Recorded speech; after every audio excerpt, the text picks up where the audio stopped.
This video covers all the latest chapters starting from chapter 90 onward.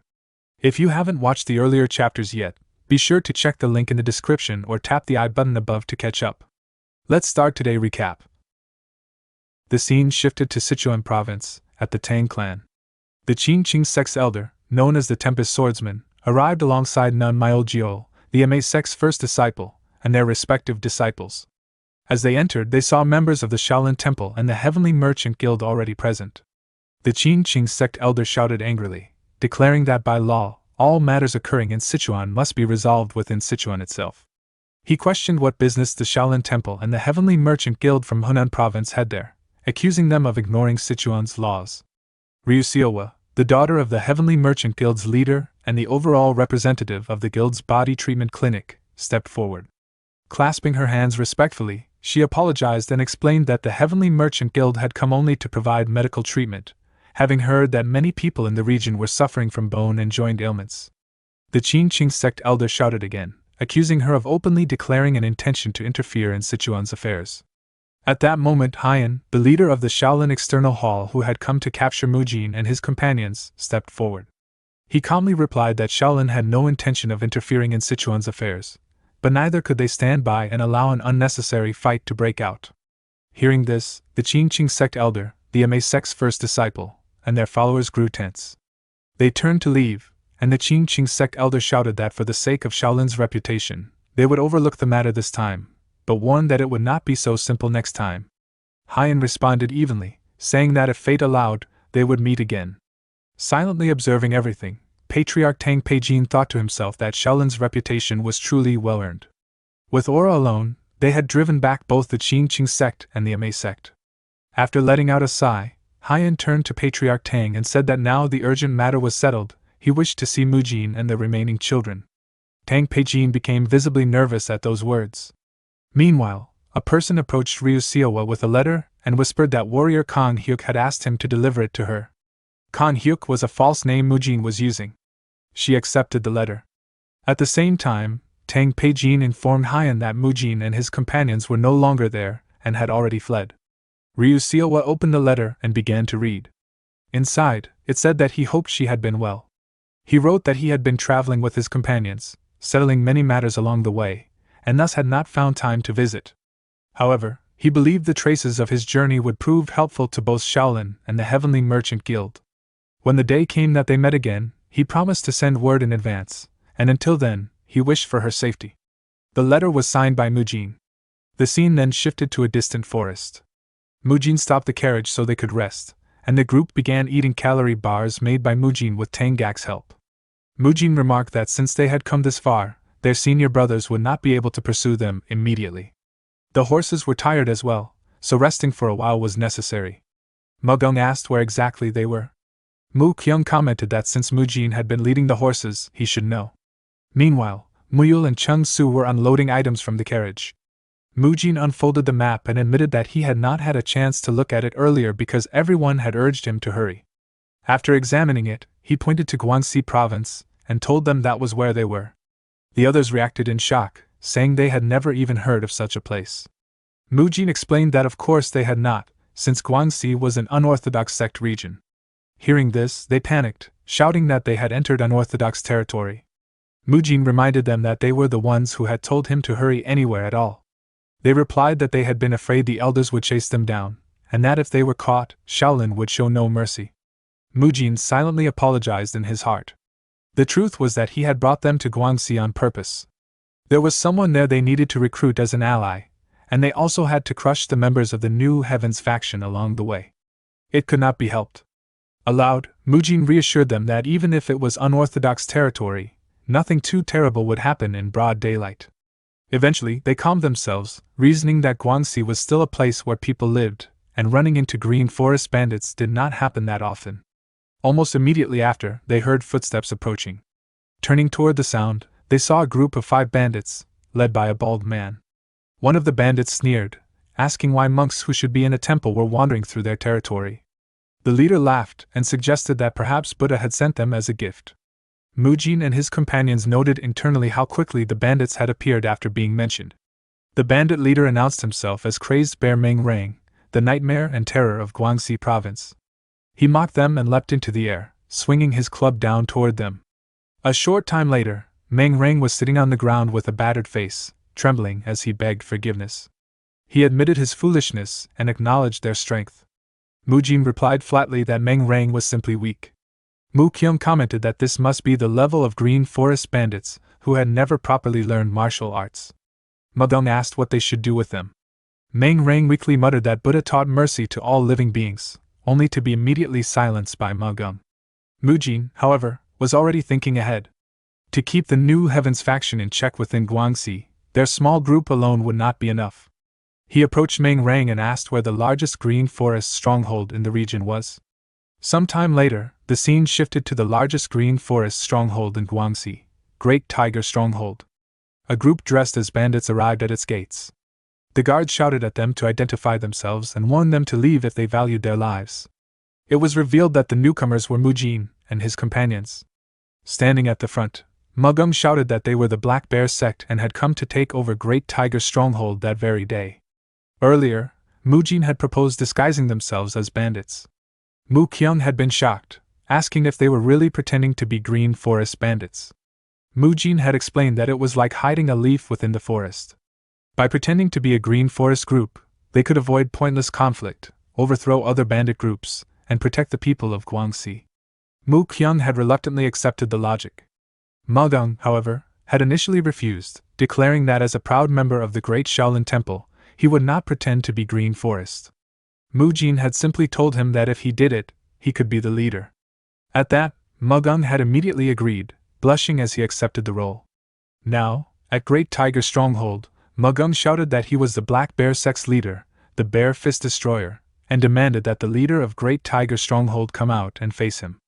A guard scoffed at the insolence, but before he could act, a huge man emerged from within the stronghold. Placing a hand on the guard's head, the man told him to step aside. The guard immediately obeyed. The towering leader approached Magong, his physique far larger and more imposing. Magong could not help but think about how enormous the man was. The leader sneered, saying he had never heard of any Black Bear sect. He mocked the idea of leaders fighting over ownership like orthodox sects, declaring that Green Forest only took what it wanted, and now, it would take their lives. With that, the bandits surrounded Mujin's group. Sometime later, the leader was sitting on the ground, his face swollen and defeated. He begged forgiveness, admitting that he had failed to recognize their greatness. Mujin repeated calmly that the man was simply weak. Then he turned to Magong and told him that now they were properly dressed and prepared, it was time for the chief to say a few words. Magong cleared his throat and declared that starting that day, Great Tiger Stronghold would fall under the banner of the Black Bear sect. He announced himself as their new leader, the Bear Fist Destroyer. Watching him, Mujin thought that Magong seemed to be genuinely enjoying himself. With that, he knew the mission to crush the New Heavens faction had truly begun. Some time later, Mujin explained the truth to his companions. New Heavens was the root of nearly every tragedy within the Geijiang universe. Contrary to what one might expect, their first targets had not been the great Murim clans or the major sects, but the merchant guilds of Murim. Their operations had proceeded in absolute secrecy, and before anyone realized what was happening, Murim's most prominent merchant guilds had fallen completely into New Heaven's grasp. Using those guilds, New Heavens moved enormous sums of money and vast quantities of military supplies. To transport these resources covertly, they had established a disguised organization, the North Wind Escort Establishment. While eating a bar beside him, Magong remarked that this meant the North Wind Escort Establishment was the group they were waiting for. Mujin confirmed it. He reminded Magong of the group they had encountered back at the Tai sect, the ones who possessed the Divine Thief Tomb's map. During his time at the Tang clan, Mujin had heard many things, one of which was that the North Wind Escort Establishment was closely tied to New Heavens. After chewing for a moment, Magong asked when they would arrive. Mujin replied that he had no way of knowing. It was boring to wait, but they were allowing all other travelers to pass normally. Seeing the relief on people's faces made it worthwhile. Inwardly, Magong noted that the Green Forest bandits had not looked pleased at all. Just then, the former leader of Great Tiger Stronghold arrived and reported that a signal had come from the scouts at the forest trail's entrance. The North Wind Escort Establishment mentioned by Mujin was approaching. Hearing this, Mujin smiled, turned to Magong, and said that they were here. Magong smiled back. Before long, The North Wind Escort Establishment's caravan arrived at the Great Tiger Stronghold's toll point. Mujin, Mugum, and the bandits of Great Tiger Stronghold moved to stop the carriages. An elderly man from the escort stepped forward, clasped his hands respectfully, and greeted them. He introduced himself as Jang Won-sam, the chief escort leader of the North Wind Escort Establishment, and said he looked forward to working with him. Mujin and the others remained silent, staring coldly at Jang Won-sam. Jang Won-sam produced a pouch filled with coins and explained that it was the toll payment, adding that they had included a bit more than the standard rate. Mujin replied that it was not enough. The toll fee had increased, and they would need to pay 10 times that amount. Jang Won-sam was taken aback and protested that such a sum was impossible for a small escort establishment like theirs. Mujin stepped closer and calmly said that if that was the case, there was no helping it. He leaned in and whispered that Jang Won-sam should offer a tribute instead of a toll, remarking that one of the wagons reeked of something very valuable. Jang Won-sam laughed and remarked that they were no ordinary green forest rabble. Suddenly, he flung the coin pouch toward Mujin to obstruct his vision and followed up with a surprise sword attack. Mujin barely avoided it by bending backward. Shocked, Jang Won-sam asked how Mujin had dodged the strike. Mugum called out anxiously, asking whether Mujin was all right.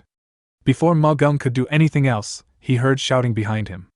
Turning around, he saw the bandits of Great Tiger Stronghold being attacked by members of the North Wind Escort Establishment.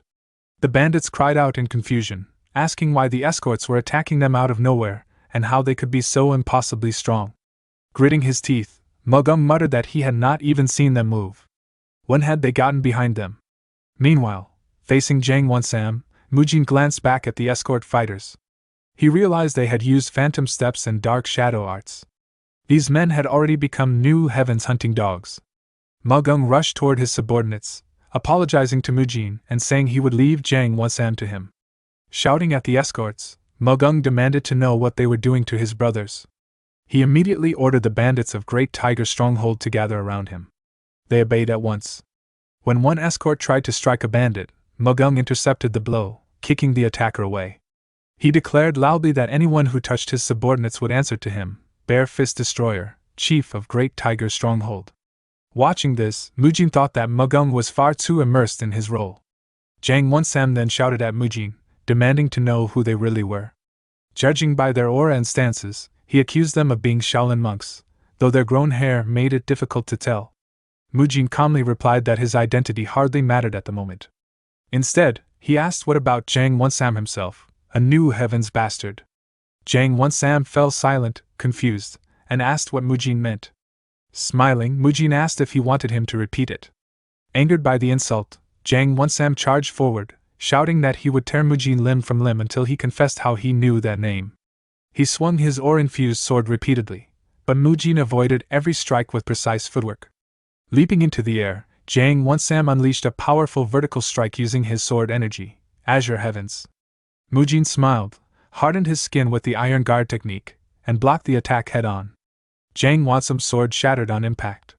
Stunned, Jang Won-sam demanded to know how Mujin's body could be so durable. Mujin did not answer. He gathered aura into his right fist and struck Jang Won-sam directly in the face. Blood sprayed as Jang Won-sam collapsed to the ground, unconscious. Mujin let out a sigh, remarking that it was fortunate Jang Won-sam had not been that difficult to deal with. Mugum approached and asked anxiously if Mujin, no, the vice chief, was all right, and whether the man was dead. Mujin replied that he had only knocked him unconscious. Smiling, he ordered everyone to see what the escorts had been hiding, to load the wounded into the wagon, and to return to Great Tiger Stronghold. As they moved out, Mugum reflected that the leader of the North Wind Escort Establishment had been strong, and even the escorts themselves were far from ordinary. He wondered just how far Mujin's monstrous abilities had grown. Mujin gave the order to head back. That night, at Great Tiger Stronghold, now renamed the Black Bear Sect, Mujin's group gathered after completing their assigned tasks. Mu Kyung reported that the tribute had consisted only of clothes, which they had burned as Mujin instructed. However, something unexpected had been hidden inside.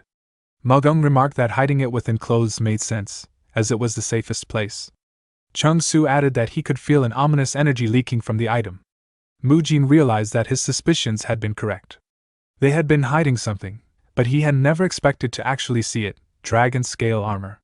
He could not confirm whether it truly came from a dragon, but it was the symbolic possession of the Wolf King, one of New Heaven's 7 captains, and the strongest divine-grade armor in existence. He had thought the North Wind escort establishment was transporting something from the underworld faction, never something like this. If used properly, it could deal a massive blow to New Heavens. Breaking the silence, Mugung asked what they should do next. Were they going to stay and fight the North Wind escort establishment? Mujin replied that had been the original plan. However, with this unexpected discovery, they needed to change course. They would leave the mountain immediately and head for the Minor Azure sect. Late at night, at the Guangxi Black Bear sect, Chung Su stood watch atop a nearby hill, perfectly still as his eyes scanned the surroundings. Ever since that day, the headaches had never truly stopped. He couldn't tell whether it was simple exhaustion from the long journey, or the lingering pain of having lost someone precious. Either way, the ache left his heart heavy and his mood steeped in quiet sorrow. Suddenly his senses flared. Hostile auras, more than one, were approaching from a distance, not far at all. His expression tightened. The feeling was familiar. He knew immediately that he had to warn the others. Meanwhile, a group rushed through the darkness toward the Black Bear sect's territory. They were members of the North Wind escort establishment, led by its owner, Dan Chianak. Anxiety churned in his chest as he moved. Something was terribly wrong. No signal had arrived confirming the escort goods had reached their destination. Of all times for things to go wrong, it had to be now, while the dragon scale armor was being transported. No matter the cost, he had to recover it. Then, Dan Chianak noticed 2 figures standing calmly in the middle of the path ahead. He raised a hand, halting his men. "Who are you two?" As they stepped into the light, their identities became clear: Mujin and Mugung. Mujin casually tapped Mugung on the shoulder. "See? I told you these bastards would show up." Earlier that day, Mujin had warned him that the North Wind escorts would come back. Mugung had been skeptical. "You really think they'd dare attack again, in broad daylight?" "Of course," Mujin had replied. "For something this important, someone would be keeping watch. They must have realized the dragon scale armor went missing, even if they don't know who took it. If they fail to retrieve it, their heads will roll." Mugung had frowned. "Is it really that important?" Mujin had nodded grimly. "Its owner isn't some ordinary madman. They'll send someone at least on the level of a commanding head escort." After a moment of thought, Mugung had asked quietly, "If that happens, can I fight their leader?" Mujin had looked surprised. "I don't mind, but why?" "I felt something," Mugung had said, recalling Mujin's earlier battle with Zhang Wansam. Now, in the present, Dan Chianak roared and charged forward. "You fucking idiots! How dare you touch his property? You have no idea who you're dealing with. You're running straight toward your own deaths." Mugung stepped forward to meet him. Dan Chianak's sword slashed through the air with terrifying speed. Mugung ducked beneath the strike, his heart pounding. Even without revealing his true identity, he could tell, this man was faster than expected. "I can't use the Rulai Divine Palm outright," Mugung thought. "But I can borrow its essence, channel that explosive force into my fist. All I need is one opening." Dan Chianak struck again, the blade aimed straight for Mugung's neck. "Now!" Mugung slipped beneath the swing and surged forward, closing the distance in an instant. His fist, packed with compressed force, slammed into Dan Chianak's abdomen. The impact echoed like thunder. Dan Chianak coughed violently, blood spraying from his mouth as he collapsed to his knees, then fell face first into the dirt, unconscious. Mugung exhaled deeply, relief washing over him. A slow clap sounded behind him. He turned to see Mujin, who had already defeated every escort Dan Chianak had brought along. "That was impressive," Mujin said with a grin. "You applied the Rulai Divine Palm into a fist technique, exploding fist strike, right?" Mugung chuckled proudly. "Of course. I am the Bear Fist Destroyer." Mujin laughed. "How long are you planning to keep that title?" As he laughed, Mujin studied him with quiet pride. To transform the Rulai Divine Palm into a fist technique on the spot, Mugung's adaptability was remarkable. In a single exchange, he had created a new martial skill. He truly had grown. At that moment, a voice called out from the darkness. "Are you two all right?" They turned to see Chung Su approaching, concern etched across his face. "Taoist Chung Su?" Mujin asked. "What brings you here so late?" "That's my question," Chung Su replied. "I sensed hostile auras and rushed over. When I felt yours nearby, I feared something had happened." Mujin gestured toward Dan Chianak's unconscious body. Well, this is awkward. These are the people we were waiting for. Chung Su's eyes widened. That attire, North Wind Escort Establishment? That's right, Mujin said calmly. Our business here is finished. Once the sun rises, we'll abandon the carriage and leave. Mugung hesitated. What about the treasure inside? We won't use it, Mujin replied. It'll only slow us down. From here on, speed matters more. He paused, then added softly, we come into this world empty-handed, and we leave empty-handed. In his heart, Mujin knew the truth. The treasure would scatter with the former Great Tiger Stronghold bandits, traded across cities and regions. That chaos would buy them time stolen from New Heaven's pursuit. Elsewhere, at Yahello Wolf Fang's stronghold, a trembling subordinate knelt before the Wolf King, one of New Heaven's 7 captains, a future legend of the Geijiang universe. The dragon scale armor has been stolen. The man reported, cold sweat dripping down his face. We're searching all of Guangxi province. The Wolf King chuckled softly. How troublesome. He murmured. A chess piece meant for my board has slipped away. The Cloud Fragrance Hall Master dies, and now the armor he gifted us is gone. Why am I surrounded only by incompetence? We'll retrieve it, the man vowed. Without fail. The Wolf King moved. In a single motion, his blade flashed, and the man's head rolled to the ground. He has spoken. The Wolf King muttered coldly. I suppose it's time I moved myself. Run while you can, little rats. I'll mince you all the same. They departed from the Black Bear sect and began marching toward the Asura sect. After some time, they reached the crest of a hill. From there, a vast city spread out before their eyes. Mu Kyung squinted at the view below. Have we arrived? Mujin nodded. Yeah. As he gazed at the city, his thoughts grew heavy. This was Guilin, in Guangxi province.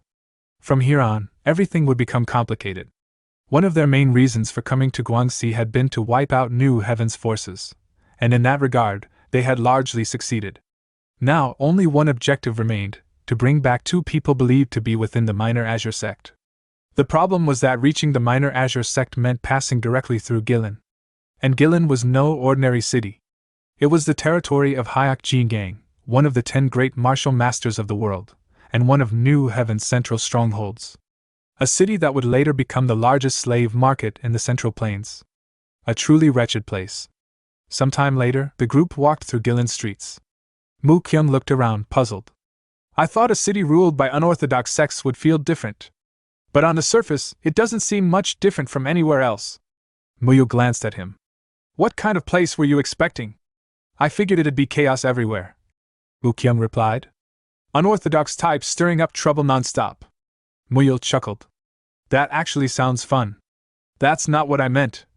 Mu Kyung sighed. Anyway, I guess wherever people live, it's all the same.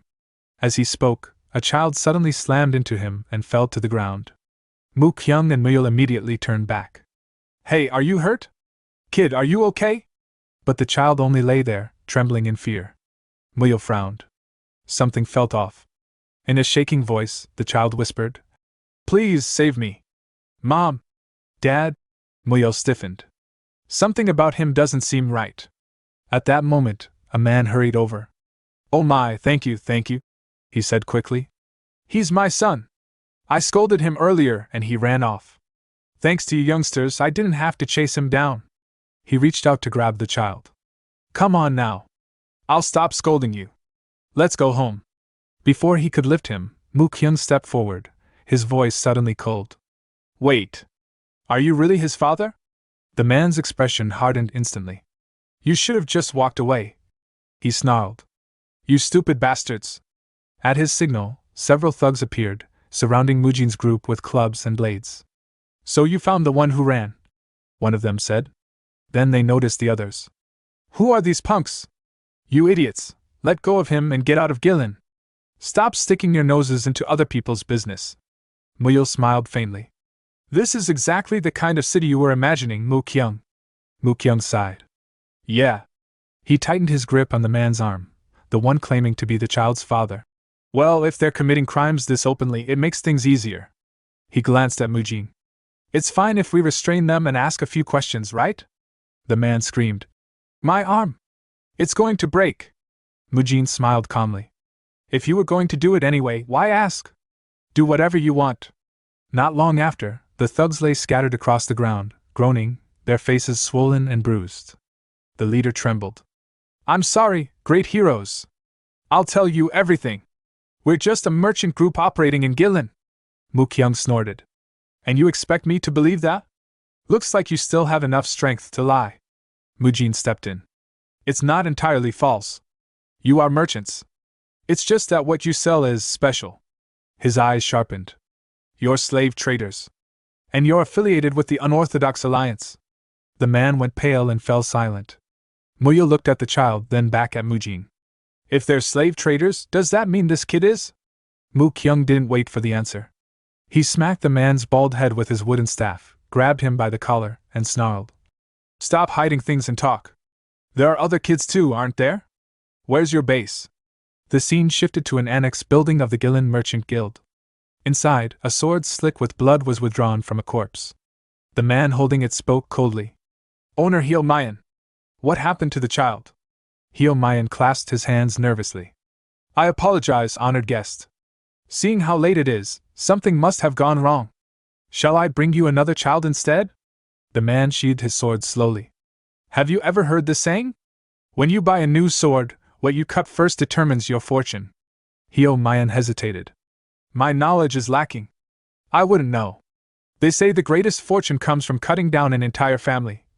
The man continued calmly. That's why I paid a fortune, for the parents and the child together. What meaning is there in cutting some other child? Hyo Mayan bowed deeply. So that's what you intended? I failed to recognize your wishes. I will prepare another family immediately. You'd better, the man replied coldly. My patience is running. A loud crash echoed from outside, cutting him off. He frowned. What is that noise? Hyo Mayan stiffened. I apologize. Something must have happened outside. I'll check at once. He flung open the door. Hey! What's all this noise? We have an honored guest. Before he could finish, Chung-Soo burst forward, his sword flashing. Hyo Mayan drew his blade, but it shattered instantly, sent flying as he was hurled backward and slammed into the floor.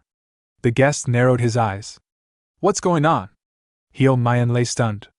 I didn't even see the strike, an incredible martial master. Chung-Soo stepped into the room. Mujin and the others had headed for the main building where the children were supposedly held. Chung-Soo had checked the annex just in case, and found only a handful of guards. Now 2 corpses lay nearby, blood pooling across the floor. If I'd known it would be like this, he thought grimly, I would have gone to the main building instead. Hyo Mayan struggled to his feet. Who are you? Do you even know where you are, pulling something like this? Chung-Soo barely heard him. The horrific scene triggered something deep inside him. A sudden headache pierced his skull, and fragmented memories surged forth. Dead bodies piled around him, his sword soaked in blood, himself as a child standing among the carnage. He clutched his head. What, is this memory? Seeing his strange behavior, both Hyo Mayan and the guest hesitated in confusion. Chung-Soo's thoughts spiraled. Voices echoed in his mind. In the memory, a child looked at him and said, To survive, you have to kill. Chung-Soo's eyes slowly turned red. His expression twisted into something cold, unfamiliar. To survive, he murmured, gripping his sword tighter. I have to kill. The scene shifted to a mountain, where the sword saint and Hyo of the Wudang sect sat across from Grand Master Hyun Guang of the Shaolin Temple. Hyo addressed him directly, demanding that the bald monk explain why Chung-Soo had been dragged into this matter. Hyun Guang calmly replied that he should not worry so much. The sword saint responded that he was not worried, only slightly concerned. The Grand Master asked what exactly he was concerned about. Hyo then explained that it dated back a long time. Chung-Soo's first meeting with them had not been ordinary. It occurred when Song Bek, a first-class disciple, had been traveling through Jianghu under orders to hunt down a band of mountain bandits. After hearing that a nearby village had been attacked, Song Bek rushed there as fast as he could. What he found upon arrival was a mountain of bandit corpses. Sitting atop that pile was a child who looked no older than 10. With a chipped sword slung over his shoulder, the child had been tearing into a crow's carcass and eating it. People had said the child looked like a beast. Moved by pity, Song Bek brought the child back to Wudang, where they raised him and gave him the name Chung-Soo. After hearing this, Hyun Guang remarked that it was hard to believe the pure and gentle Chung Su had such a past, and wondered if the Chung Su they knew now had become gentle thanks to Wudong's teachings. Hyo denied that explanation. He said that Chung Su had already lost all his memories from the very beginning, likely because the experience had been so traumatic that he had buried them himself. As Chung Su learned the principles of flow, Hyo had hoped the turmoil within him would settle, even slightly. However, he acknowledged that the world was not made only of beautiful things. His concern was that if Chung Su were to experience something similar to what he had endured as a child, the buried memories might awaken and torment him once again. The scene then shifted back to the annex. Chung Su, his eyes glowing red, stared at the wealthy man who had killed the children's parents earlier. His sword was already pierced through Hyo Mayan's stomach, and Hyo Mayan trembled in agony while coughing up blood. Hyo Mayan begged him to stop and told him to just kill him already. The rich man, watching the scene, felt intense fear. Chung Su never took his eyes off him, and it felt as though he were facing a wild animal. Chung Su then drove his sword deeper into Hyo Mayan's stomach. Hyo Mayan screamed one final time before his lifeless body collapsed to the ground. Chung Su continued staring at the rich man with those blood-red eyes. Panicking, the rich man insisted that he had nothing to do with the place and claimed he had only come to investigate. Chung Su stepped toward him. The rich man desperately offered money, promising to pay anything and do whatever was asked if he were spared. He even offered an artisan sword, boasting that it was a peerless, legendary blade made by a famous craftsman. Before he could finish speaking, Chung Su swung his sword and cut him down. Lost in his frenzy, Chung Su saw visions of his younger self, swinging a sword while muttering about cutting off heads, planting fear in enemies, killing as many as possible just to live, refusing to die like a dog, and slaughtering others to survive. When he finally regained consciousness, he was drenched in sweat and looked around in shock. He realized that Mugong was carrying him on his back. Mugong asked whether he had come to his senses. Chung Su asked where they were and why he was being carried. Seeing that Chung Su was awake, Muyo waved his hand and informed Mujin. Surprised, Chung Su asked Mugong whether he had been unconscious. Mugong confirmed that he had not woken up for nearly a full day and asked if he felt any better, offering to put him down. Chung Su agreed and asked to be set down. When Mujin approached, he noted that Chung Su was awake. Chung Su apologized for causing so much worry and asked what had happened to him. Mujin, surprised, asked if he truly did not remember anything, including splitting off from the group in Gillen and going to the annex building. Upon hearing the word annex, fragments of memories flashed through Chung Su's mind. A sharp pain shot through his head, and he clenched his teeth while grabbing it. Seeing his condition, Mujin grew nervous and said it would be better for Chung Su to rest longer. For the time being, he planned to focus solely on moving forward for the children's sake. Confused, Chung Su asked what children he meant. Mujin pointed toward a nearby group of children and explained that they were the ones rescued from a slave trader in Gillen. Those who had places to return to had already left, while most of the children who had nowhere to go had stayed behind. Fortunately, the minor Azure sect had agreed to take them in, so the group was traveling together to bring the children there. Chung Su remarked that all of this must have happened while he was unconscious. Mujin lightly tapped him on the shoulder and suggested discussing the earlier events after he had rested more, urging him to focus on recovery for now. Chung Su thanked him. Mujin remained silent as he watched Chung Su move a short distance away. Inwardly, he reflected that there were countless things he wanted to ask Chung Su. The horrific scene he had witnessed at the annex, after Chung Su failed to appear at the meeting place, and the traces of slaughter there were nothing like the Chung Su he thought he knew. Still, he felt that Chung Su needed time alone, and so did he.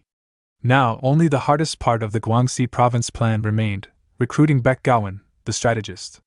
Baek Gowon was the hidden dragon who guided Du Wulchen, the protagonist of the Unorthodox Tyrant Chronicles, to become the #1 figure among the unorthodox sects and the kingmaker of Nirim. From an outside perspective, Baek Gowon was an intelligence-type overpowered character designed to compensate for Du Wulchen's shortcomings. In the strategic battles against the new heavens to come, his presence was absolutely essential. However, there was a major problem. The Unorthodox Tyrant Chronicles provided almost no information about Baek Gowon during this period, since he was not the protagonist. The only thing that could be inferred was that he was staying with his sick younger sister at the Minor Azure sect. Thus, the final and most critical step of the entire plan was a one-shot, on-the-spot gamble with an unpredictable outcome. Meanwhile, Mu Kyung climbed up a cliff and looked ahead, spotting the buildings of the minor Azure sect in Guangxi province. He returned to the group and informed Mujin that he could see it. Mujin thanked Mu Kyung and told him to come down. Inwardly, he steeled himself, thinking that from this point on, it would begin a battle of wits to recruit the strategist Baek Gowan, one in which he could not see even a single inch ahead. A little later, the group arrived in front of the minor Azure sect's front gate. Mujin knocked on the door and called out, asking if anyone was inside. When no response came, Mujin and the others exchanged confused looks. After a short while, someone opened the door slightly, looking nervous, and asked who they were and what business they had with the minor Azure sect, adding that outsiders were not accepted lightly. Mujin smiled and introduced them as physicians from Sichuan. He explained that they had heard of the minor Azure sect's reputation and had come seeking them. He said they had gathered children from nearby villages who had no homes and asked if they could entrust those children to the sect. The man asked in surprise if they were physicians and had even come to entrust children. He then welcomed them to the minor Azure sect and said the gate would be opened. Mu Kyung whispered to Mujin that this truly seemed to be the only orthodox sect in the unorthodox region. Since arriving in Guangxi, this was the first time he had felt relieved. The man opened the gate fully and urged them to come inside quickly. Mu Kyung and the others guided the children forward, telling them that the sect was welcoming them. As soon as they entered, the gate behind them closed immediately. At that moment, a man stepped forward to greet the group, calling it wonderful news and welcoming them to the minor Azure sect as heroes. He introduced himself as Jin Jikyol, the sect leader. Mujin thanked him for his hospitality and introduced himself as Mujin, the one leading the group. Jin Jikyol said that Hero Mujin had arrived at exactly the right time and explained that the sect had been facing great difficulty lately. Mujin asked what kind of difficulty he meant. Jin Jikyol explained that Guangxi province was unorthodox territory and that, because of this, the minor Azure sect had been given a special mission by the Murim Alliance. Mujin asked what kind of mission it was and whether it was something they were allowed to hear. Jin Jikyol chuckled and said it was nothing grand. Turning toward the children, he explained that their task was simply to gather children in Guangxi and send them to Hunan province. Mujin asked if the Murim Alliance had truly given such an order. Jin Jikyol replied sadly that children who grew up in Guangxi often ended up sold as slaves or becoming members of bandit or raider groups.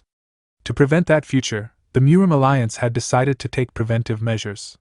Since the minor Azure sect was the only orthodox sect in Guangxi, all of that responsibility had fallen on them. Mujin then asked what the difficult situation was. Jin Jikyol explained that some time ago, a plague had begun spreading among the children under their protection. Starting about 2 months earlier, the children had developed unexplained high fevers and rashes. All the sect could do was isolate them. In such a remote region, calling for a physician was difficult, so they had no other choice. He shamelessly asked whether the physicians would be willing to take a look at the children. A little later, Mujin and Mugum covered their faces with masks and their hands with gloves as they prepared to enter the isolated buildings. Mujin thought that this had not been mentioned in the unorthodox Tyrant Chronicles. Still, as long as he circulated his inner energy, he should not catch the plague. He knew he would have to face it head-on if he wanted to recruit Baek Gowan, and if his guess was correct, they might even be able to cure it using a particular method. Once ready, Mujin told Mugum that they were going in. Mugum wondered why he had to go in as well. Mujin pushed open the door and stepped inside, immediately smelling an odd stench. He wondered what kind of smell it was. Mugum noticed someone standing in the darkness and quietly pointed it out to Mujin. A child covered in rashes approached them and warned them not to come any further, saying the illness could spread and that no one had recovered from the plague yet. Mugum observed the child and thought that the rashes were exactly as they had heard. He wondered what Mujin was trying to do, since they were not real physicians. The child said that if there was any improvement, he would come inform them and urge them to turn back, warning that it was dangerous. Mugum was about to say something but stopped when he saw Mujin moving toward the child. He called out in alarm, asking what Mujin was doing. The child also looked confused by Mujin's actions. As Mujin drew closer, the child said that Mujin was not from the minor Azure sect. Mujin replied that this was correct and explained that they were physicians from another region who had stopped by the sect to entrust some children. He added that they had heard there were patients there and had come to take a look. Hearing this, the child's eyes widened in shock. He asked whether Mujin had brought children there and suddenly grabbed Mujin's hand, confusing him. The child removed the mask covering his face and urgently told Mujin to listen carefully to what he was about to say. Seeing the skin beneath the mask, Mujin noticed that it was completely free of rashes. The child told Mujin to take the children and leave immediately, warning that the minor Azure sect was not the kind of sect they believed it to be. Meanwhile, elsewhere within the minor Azure sect, Chung Su sat alone with his back against the wall, staring at his hands as if they were soaked in blood. He thought that the memories of that day were hazy, as though covered in fog, but the sticky sensation of murderous intent and rage, compressed into something tangible, still remained in his hands. He let out a sigh and muttered to himself, wondering what this feeling was and how something like it could ever be erased. At that moment, he heard a voice nearby telling someone to come this way. He turned his head to see who it was. He saw Jin Jikyol, the leader of the minor Azure sect, speaking to his disciple and telling him to go along with a certain person. Chung Su immediately recognized them. He noticed the child with the sect leader and thought that the child was one of those they had brought earlier. The disciple then took the child away. Jin Jikyol immediately left the area.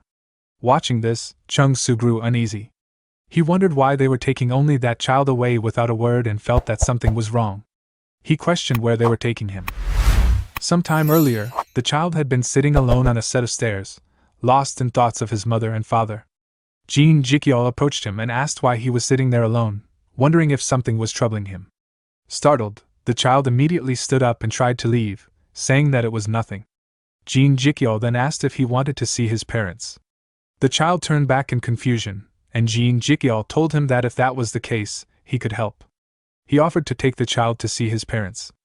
After a brief hesitation, the child agreed and told him to lead the way. The scene later shifted to the isolated buildings, where the child covered in rashes spoke to Mujin about the minor Azure sect. Mujin thought in disbelief that the child was not actually sick and questioned why he had been pretending. The child explained that the illness was an act meant to keep the minor Azure sect's people from approaching him. He said it was only a temporary disguise that would eventually be discovered. He revealed that although the minor Azure sect was known to be protecting children under the Murim Alliance's orders, that reputation was false. They spread believable rumors, looted anyone who brought a child there, and eventually sold the children elsewhere.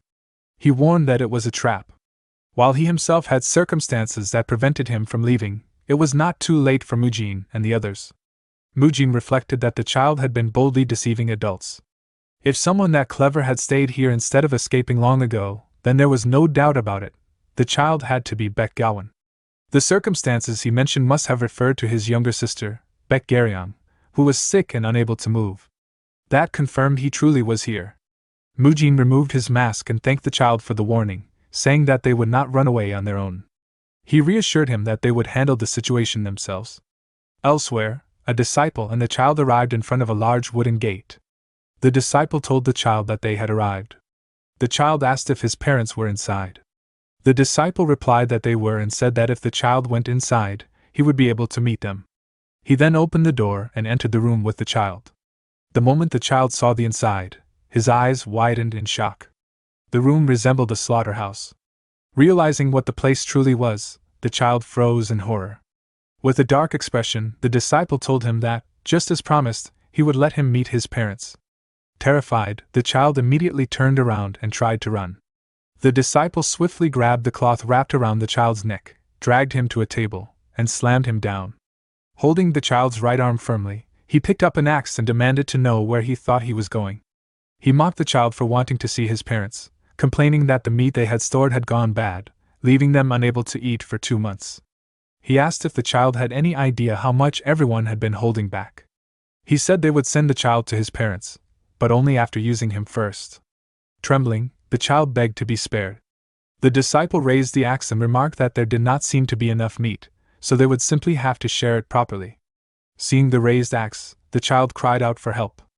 At that moment, the disciple heard a noise from the door and turned toward it in confusion.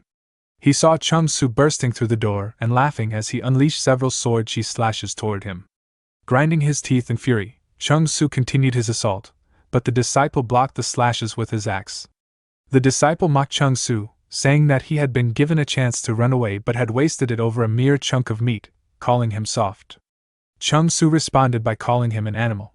He accused him of abandoning basic human decency and using a child as a shield, questioning how they could dare call themselves an orthodox sect while committing such acts.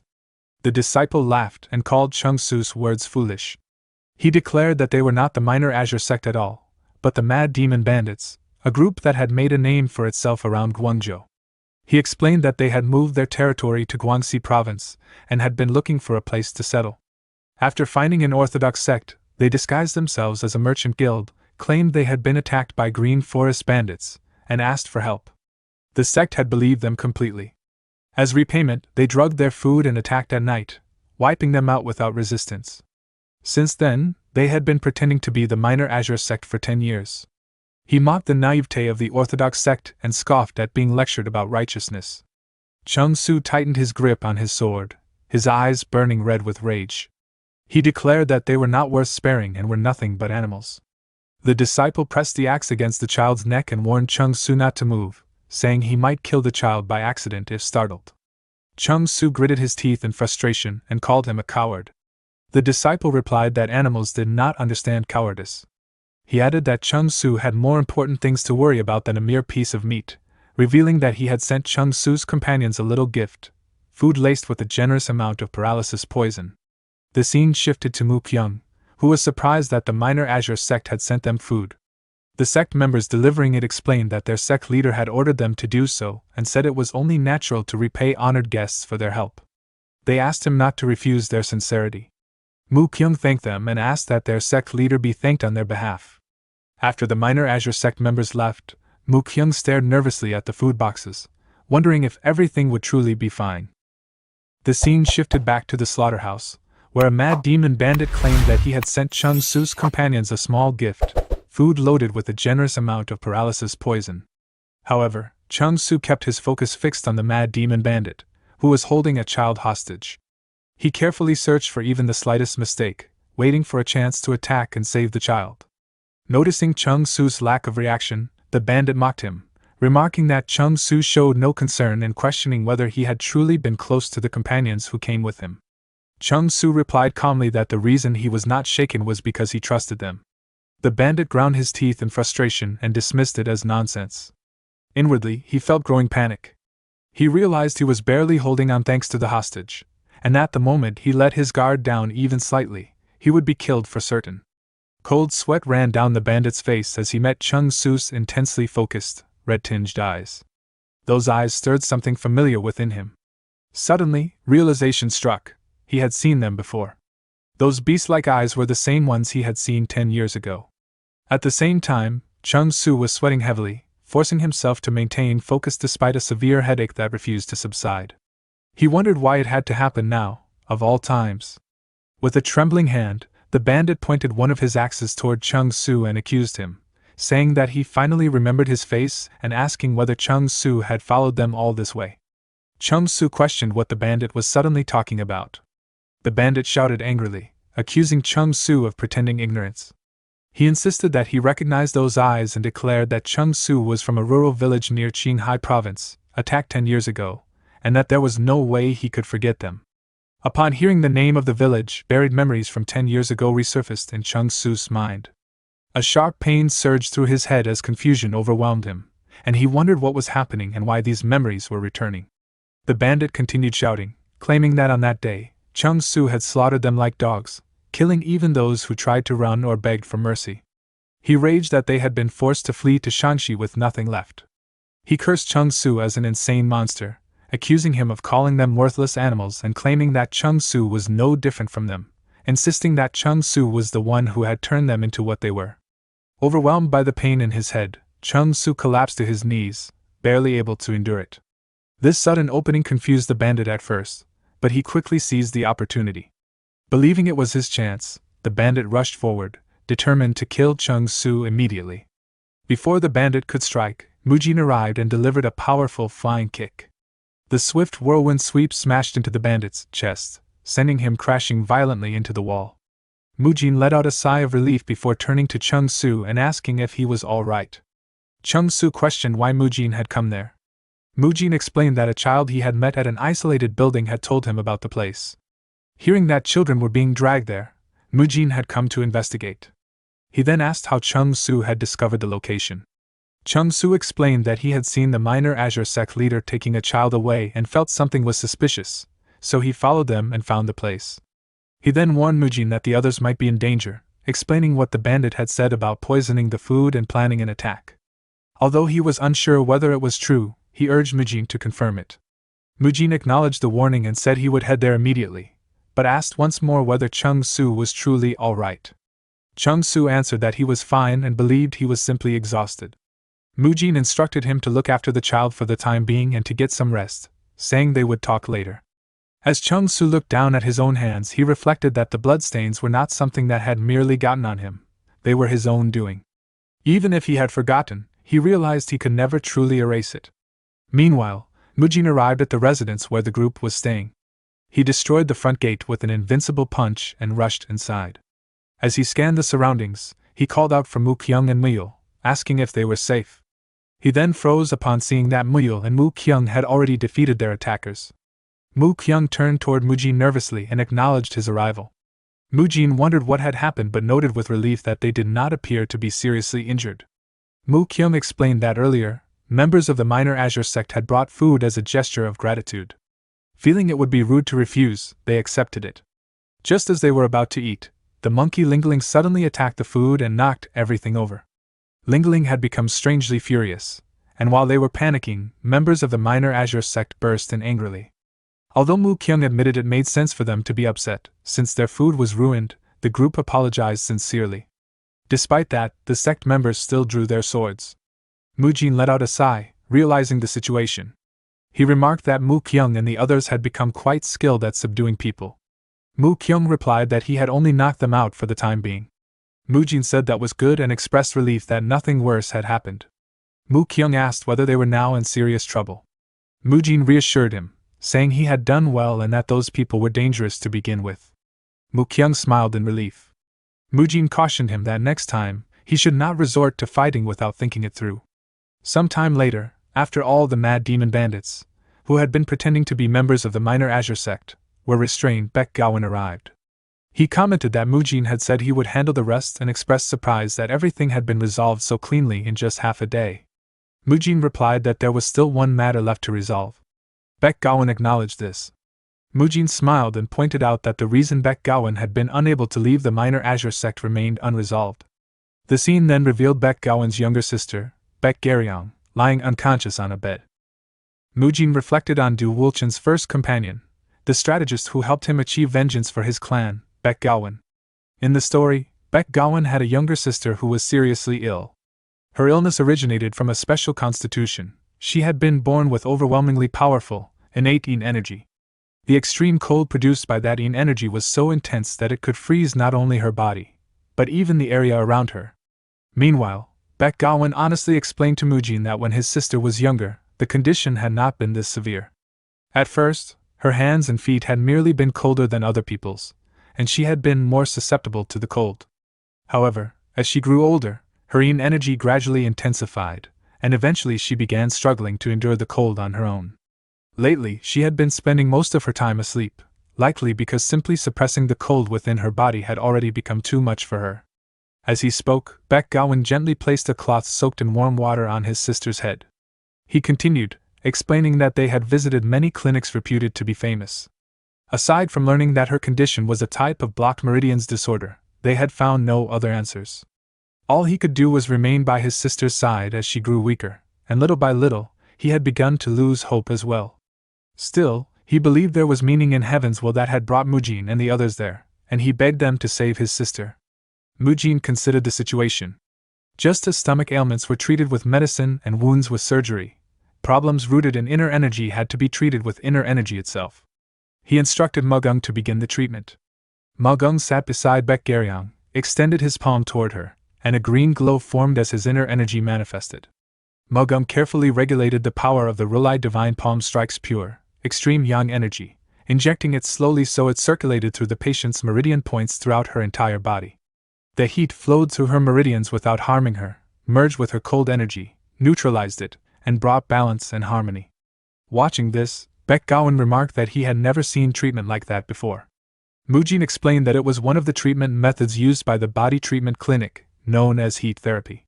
When Baek Gowon asked about the clinic, Mujin explained that it was a large-scale medical institution established on the Orthodox faction's side a few years earlier. Baek Gowon remarked that the orthodox factions possessed such treatments, and that he had wanted his sister to receive them as well. However, Guangxi province was territory controlled by the unorthodox factions and ruled by the unorthodox alliance. With only the two of them as children, it had been impossible to even leave the province. Mujin reflected on the unorthodox alliance, an alliance of 7 unorthodox factions formed to oppose the orthodox factions. It was the largest unorthodox group of the era and one of the main antagonistic forces in the unorthodox tyrant chronicles. Du Wulchen's path had begun with the annihilation of the Jaegao clan, followed by the defeat of Hyuk Jin-gang, the leader of the unorthodox alliance, and the discovery of the true power backing him. After that, he had started a war with the New Heavens. Yet even as he fought the unorthodox alliance, Du Wulchen's hands had already been stained with blood.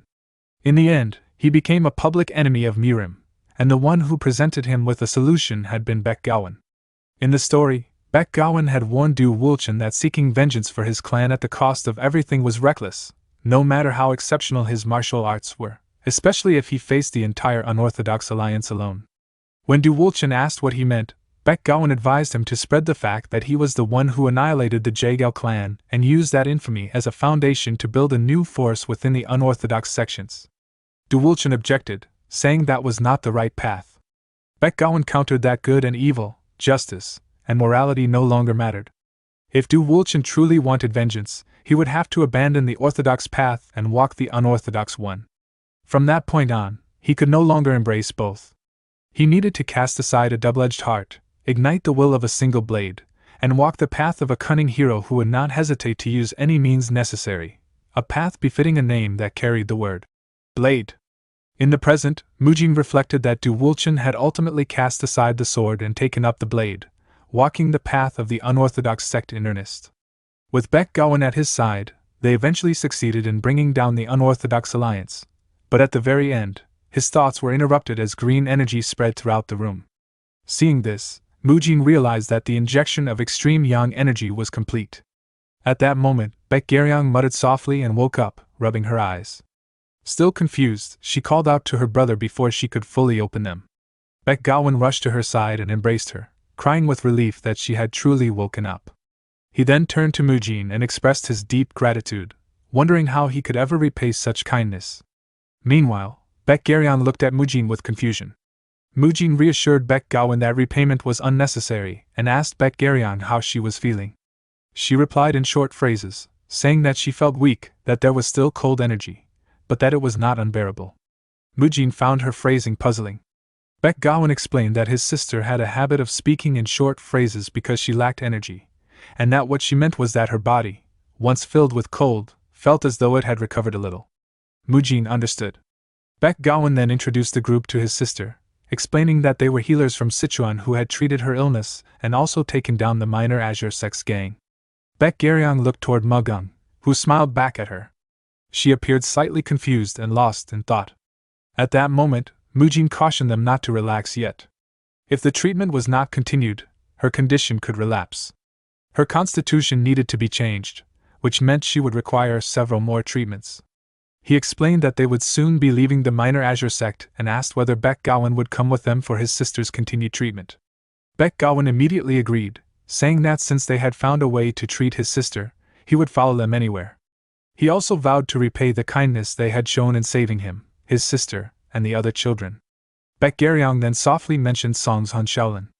Without thinking, Mujin confirmed that they were headed to Shaolin at Songzhan, only for both him and Mugung to freeze in confusion at how she knew this.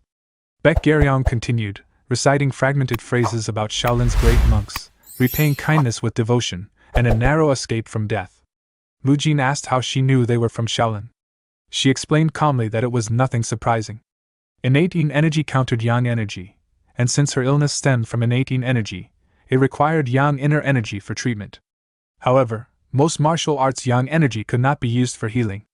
What was required was a martial art that used pure yang energy while allowing precise control, and the only one she knew that met those conditions was Shaolin's Rulai Divine Palm Strike. Mujin was astonished. He realized that she understood everything, from the cause of her illness to its cure.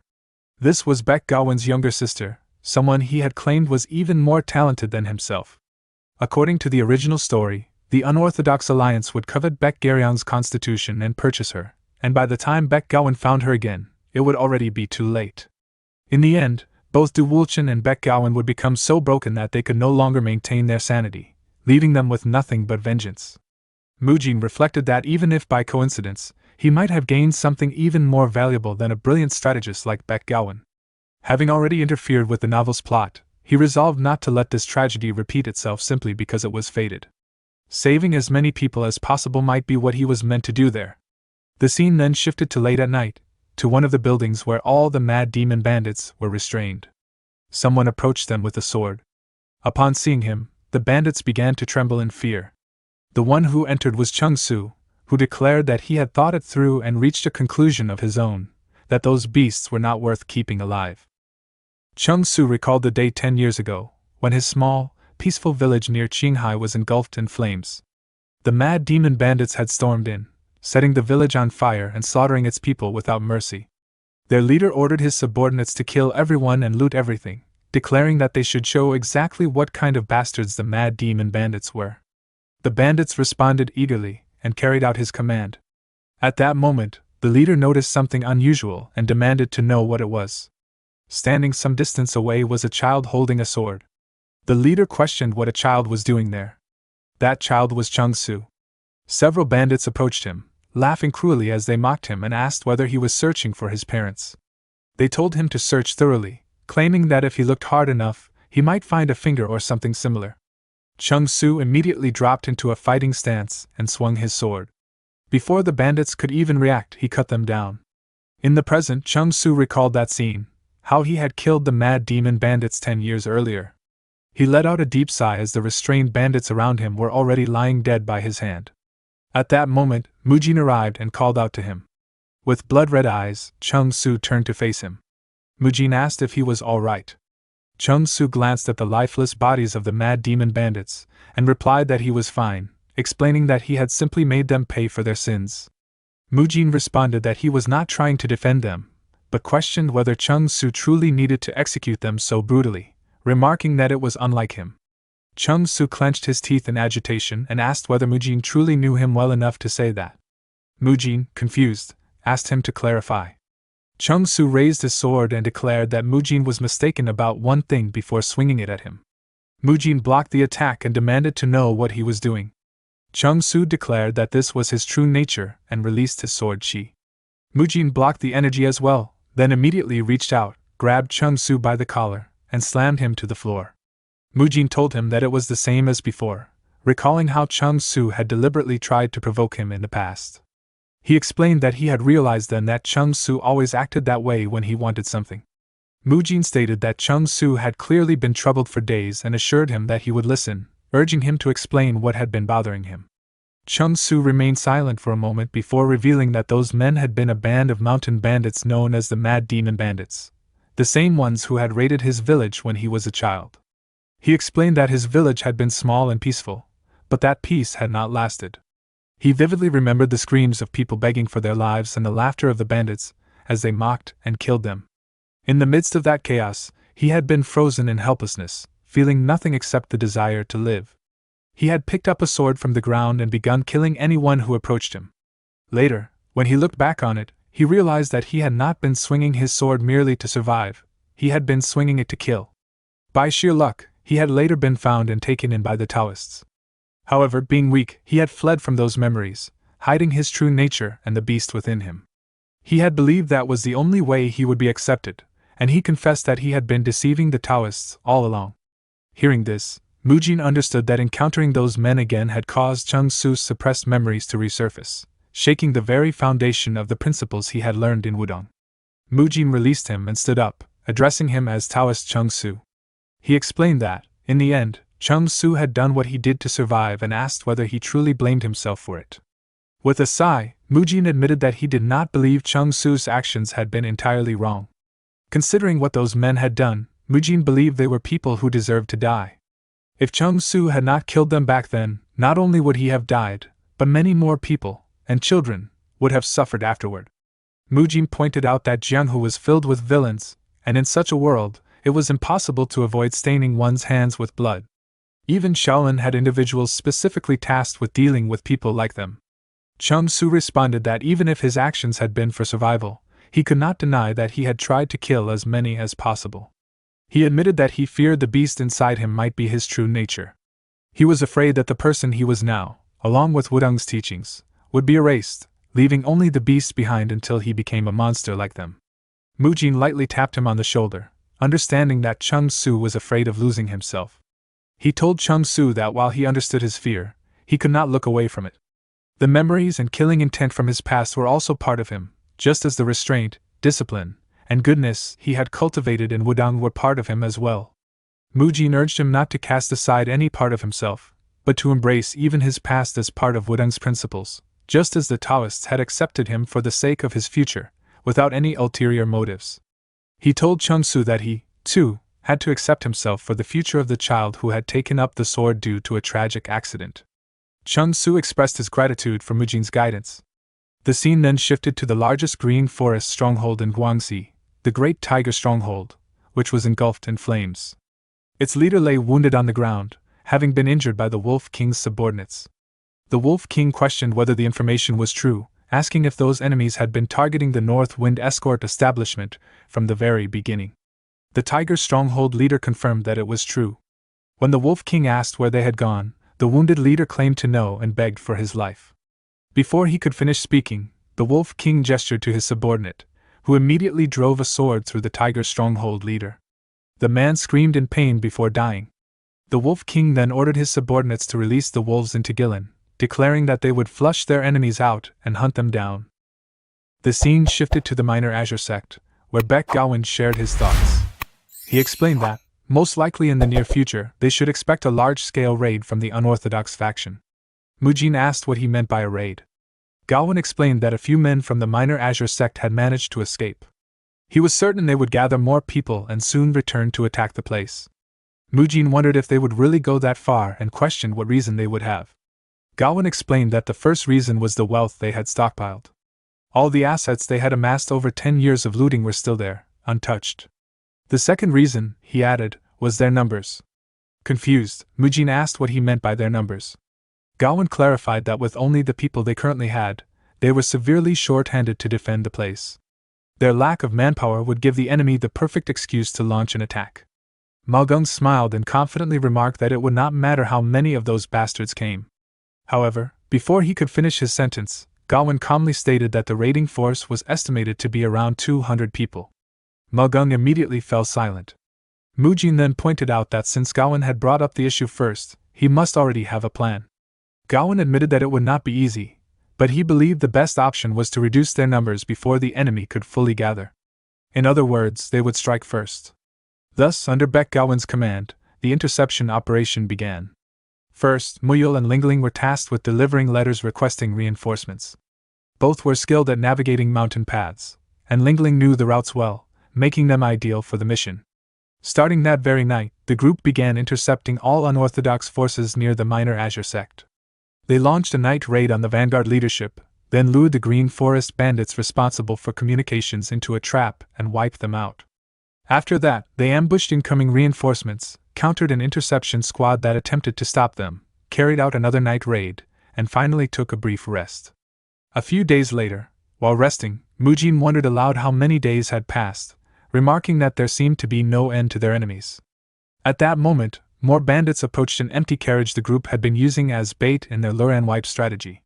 Noticing them, Mujin immediately warned the others not to fall asleep because they needed to move again. Soon after, they raided the leadership's main base and continued their raids one after another. Exhausted, Magung asked when they would finally get to rest. Mujin admitted that he did not know either. After a few more exhausting weeks of constant fighting, Muyul finally returned from afar, bringing reinforcements with him. A carriage arrived carrying the branch of the body treatment clinic from the Heavenly Mandate sect. Sect leader Hyo Suk stepped down respectfully and greeted Mujin, saying it was an honor to meet Hero Kanghyuk. He explained that they had received the letter and had come to escort the children. Mujin thanked him for traveling all the way to Guangxi and apologized for making such an unreasonable request. Hyo Suk replied that it was no trouble at all. He explained that the young lady had instructed them to cooperate as much as possible whenever it concerned Mujin. However, he also observed that everyone looked exhausted and asked if they were all right. Mujin chuckled nervously and admitted that a lot had happened. Hyo-suk confirmed that he understood the situation from the letter and stated that they would immediately take the children to the Heavenly Mandate sect. He then asked what Mujin and his group planned to do. Mujin explained that they still had work to do in Hunan province and asked him to take good care of the children. Some time later, the children boarded the carriages and departed with the Heavenly Mandate sect. Mujin and Muyo waved goodbye as they left. Mujin reflected that, just like that, every objective they had come to Guangxi for had been successfully completed. They had destroyed the North Wind escort establishment, which would have become New Heaven's future source of wealth, and they had also achieved another major goal by turning Baek Gowon into an ally. At that moment, Gowon approached him and informed him that the carriage preparations were complete, and they could depart at any time. Mujin praised the effort and ordered them to leave immediately. Gowon nodded and said he would relay the message to the others. Although there had been many twists and turns, Mujin considered the mission a success. He resolved to maintain this momentum and continue onward to Hunan province. Later, as Mujin began driving the carriage, he informed his companions that they would meet Du Wulchen in Hunan province. Since it was nearby, he suggested they should check in on him as well. However, Mujin also knew that was not the only reason. Around this time, the Heavenly Flash sect was destined to face a major crisis. As the first step in taking control of the Central Plains Murim, the New Heavens faction would begin targeting mid and small-sized sections. While he was deep in thought, Mu Kyung suddenly shouted his name and pointed out that someone was standing ahead of them. When Mujin saw the figure, he was shocked. The man standing in their path was none other than the Wolf King. With a cruel smile, the Wolf King raised his weapon and declared that he had finally caught those rat bastards. Realizing the danger, Mujin immediately shouted for everyone to get off the carriage. In the next moment, the Wolf King unleashed an energy slash that completely destroyed the carriage. Magum quickly grabbed Gowon and his sister Garyong and jumped away, while the others also leapt clear just before the attack struck. Grinding his teeth in frustration, Mujin realized the truth. The man before them really was the Wolf King. Those mad wolves had chased them down. At this point, there was no way to avoid the battle. There was only one choice left: to defeat him right there. Mujin gathered his chi into his right arm and launched his technique, Barrage Strikes, toward the Wolf King. The Wolf King merely smiled and mocked him, asking how a rat could dare bare its fangs at a wolf. He easily blocked Mujin's attack and stomped down, smashing Mujin's arm into the ground and causing him to grit his teeth in pain. Raising the Wolf Fang blade, the Wolf King coldly declared that Mujin was nothing but a rat. Before he could strike, Chung Su rushed forward using the heaven-piercing sword art, while Mu Kyung attacked simultaneously with the 18 Dharma strikes. The Wolf King blocked Chung Su's sword with his weapon and effortlessly dodged Mu Kyung's attack. Recognizing their techniques, he mocked them, saying the 18 Dharma strikes and the heaven-piercing sword art meant they must be from Shaolin and Wudong. Both attackers were shocked that he had blocked their techniques so easily, but they knew there was still one more ally. At that moment, Magum unleashed the exploding fist strike, smashing the ground with tremendous force and destroying the surrounding area. When the dust cleared, Mugung's fist could be seen buried in the shattered ground. The Wolf King scoffed at the display, noting the presence of extreme yang energy. However, he laughed manically and declared that if that was the best they could do, they would all end up as wolf food. Magung turned to Mujin and asked if he was alright. Mujin replied that he was fine thanks to him, but he was more concerned about the Beck siblings. Magung reassured him that he had already told them to hide nearby and that Lingling was with them, so they would be safe. However, he could not help but ask who the monster they were facing really was. Chung Su admitted reluctantly that the man was an incredible martial master. Mu Kyung added that it felt as if the enemy was not even fighting at full strength and was merely toying with them. Mujin confirmed their suspicions. He explained to everyone that the man was known as the Wolf King, a hunting dog of the New Heavens faction sent to capture them. According to Mujin, he was the strongest opponent they had ever faced. If they fought him head-on, their chances of victory were almost non-existent. However, Mujin revealed that he had a plan and told them that he would give a signal when the time came. A little later, the battle continued fiercely. Muyu was struck by one of the Wolf King's attacks and was sent flying backward, crashing into a tree before coughing up blood. The Wolf King laughed mockingly, remarking that it had been worth coming out after all that time. He encouraged them to keep struggling like insects. The group rushed to attack him from all directions, but the Wolf King simply swung his sword, unleashing a powerful strike that blasted them backward. Some crashed into trees while others slammed into the ground. The Wolf King mocked them again, saying they should struggle a little more. Since he had personally come all that way, there was no way he would end the fight so easily. At that moment, Mujin called out to him from behind. The Wolf King immediately turned around in anger. Mujin launched a combined technique, Destroyer's Divine Strike along with Fist Energy, but to his surprise, the Wolf King easily dodged the attack. The Wolf King remarked that he sensed no fear from Mujin and found that commendable. He noted that Mujin had also been the first to step forward earlier. Because of that, he declared that he would grant Mujin something special, the honor of being torn to pieces first. With that, he raised his weapon and swung it toward him. Seeing the incoming attack, Mujin realized he could not dodge it. Instead, he decided to block it using his technique, Golden Sphere Art, Iron Guard. Seeing this, the Wolf King called him an idiot. The attack shattered Mujin's Golden Sphere Art instantly. Mujin realized that the technique alone was not enough to block enhanced energy. The Wolf King shouted that he would split Mujin in half and continued his attack. At that moment, Mujin pulled out a red thread and managed to stop the Wolf King's weapon, though the blade still pierced slightly into his stomach. The red thread and cloth wrapped around his stomach were made from dragon scale armor. Coughing up blood, Mujin declared that the Wolf King had fallen for his trap. The dragon scale armor was a treasure woven into cloth form by refining 10,000-year-old cold iron into threads. Uniquely, it reacted to enhanced protective energy, and became even stronger and tougher. In the original story, the Wolf King had processed the dragon scale armor into full armor, and it later became his symbol along with the Wolf Fang blade, contributing to the slaughter of countless martial artists. After discovering the dragon scale armor among the escort goods of the North Wind escort establishment, Mujin had judged that there was no time to process it into proper armor. Instead, he wrapped the cloth around his body just in case. Although his prediction had not been perfect, it had been close enough for him to successfully block the Wolf King's strike. The Wolf King shouted angrily, demanding to know if that was the dragon scale armor.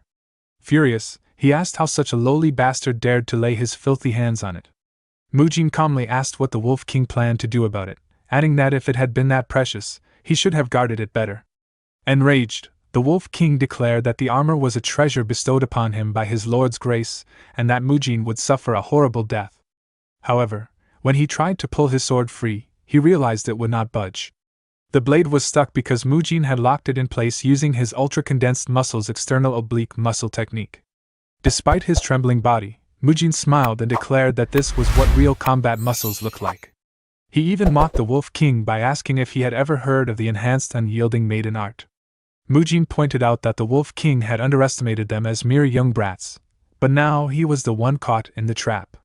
At that moment, Mujin's friends rushed forward to attack the Wolf King. Mugung led the charge, swinging his fist.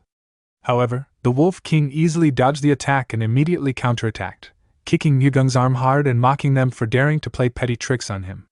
Mugung was sent flying and landed some distance away, clutching his injured arm. Mujin called out to him in concern. At the same time, Muyul and Chung Su moved in to attack the Wolf King from both sides.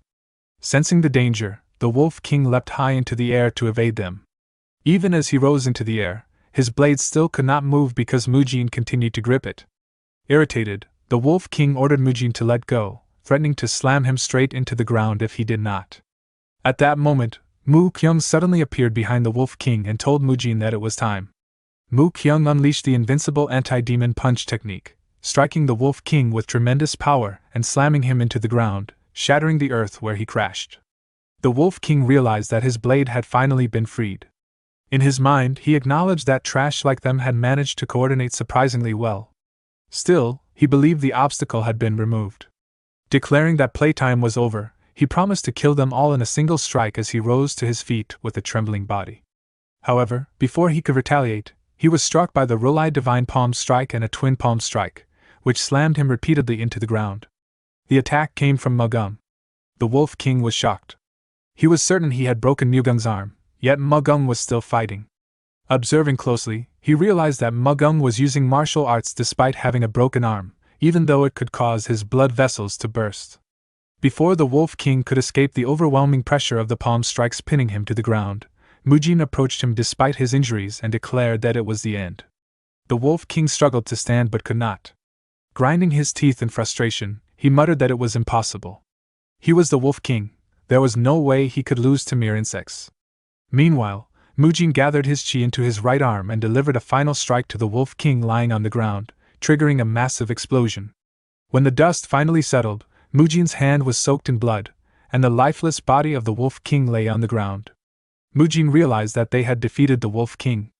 Thinking that he could finally rest, he collapsed unconscious. Seeing him fall, Mu Kyung shouted in alarm and urgently told everyone to stop the bleeding. Genius protagonists, overwhelming growth, and legendary battles, this is your battlefield. We're just steps away from 20,000 subscribers. Subscribe now and rise with us.